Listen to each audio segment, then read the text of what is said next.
The possibility that Ukraine might be employing dummies made out of straw as a deceptive tactic to mislead Russia. Concerns were raised about the potential conscription of the entire working-age population to the army, as mentioned by Ukrainian Army Lieutenant Colonel Nikolov. He advocated for the inclusion of the entire male and female population above the age of 18, even considering the enlistment of prisoners. He stressed that this extensive mobilization is deemed the sole strategy to avert defeat in Ukraine's ongoing 10-year-long conflict with Russia. Moreover, recent orders for over 50,000 new uniforms for women, accompanied by propaganda showcasing their role in the conflict, suggest a shift in the demographics of Ukraine's military. With claims circulating that all the men have perished, the narrative takes a surreal turn as pregnant women receive conscription letters. The social media posts of expectant mothers being called for duty add another layer of complexity, raising doubts about the sensitivity of the conscription process.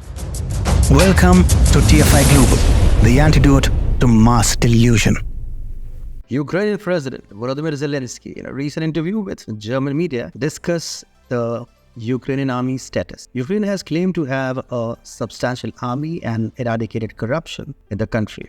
Reports have surfaced about coercive methods such as forcibly conscripting individuals, including an incident in Odessa where people were taken off buses and compelled to join the army. Mainstream media has only recently acknowledged such practices, which were reported earlier. Now here comes a shocking and hard-to-believe revelation from Zelensky. The Ukrainian army currently has a force level numbering about 880,000 troops, said a delusional Zelensky in the aforementioned interview with Germany's ARD broadcaster. We have 880,000 troops. That's an army of almost 1 million. He said when asked about the army's force strength. Besides, we currently have a workforce of 30 million people, even though I can't provide the exact number. Some 6.5 million to 7.5 million people have moved abroad. And again, I cannot give the accurate figure. Zelensky added. Questions arise about the sudden increase, especially considering the average age of Ukrainian soldiers is reported to be 43. Earlier, the Ukrainian president said that Ukrainian ground forces were 600,000 strong in December 2023. In February 2022, the Ukrainian armed forces numbered around 260,000, including 250,000 ground troops. The apparent increase in the Ukrainian army size, reaching almost triple that of Russia, raises questions about the methods employed for this surge. There is speculation about the methods used, considering historical practices like the Mongolian use of dummies for psyops. It is a possibility that Ukraine might be employing dummies made out of straw as a deceptive tactic to mislead Russia. Concerns were raised about the potential conscription of the entire working-age population to the army, as mentioned by Ukrainian Army Lieutenant Colonel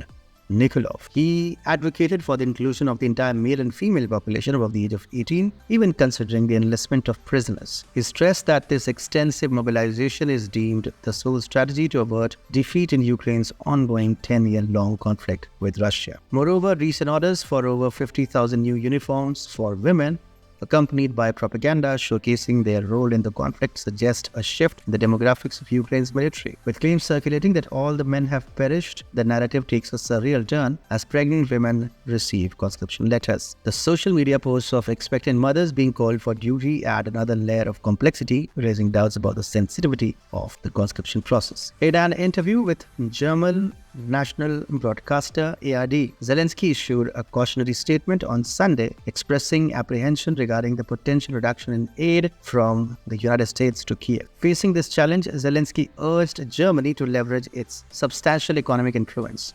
The aim is to encourage European Union partners to augment their contributions to Kiev's efforts in countering Russia. According to Reuters, Zelensky has articulated the severity of the situation by stating that a potential Russian strike on a NATO country could mark the ominous commencement of the Third World War. It seems to be that the Chancellor, that is Olaf Scholz, is aware of this risk, he said. Challenges have emerged in the United States due to the prevailing political dynamics, particularly the opposition from Republicans, which hinders the continuous provision of aid to Ukraine. Passivity from the United States or the lack of support would be a bad signal, he said, adding that it is not right for anyone and that Germany can manage to consolidate the EU.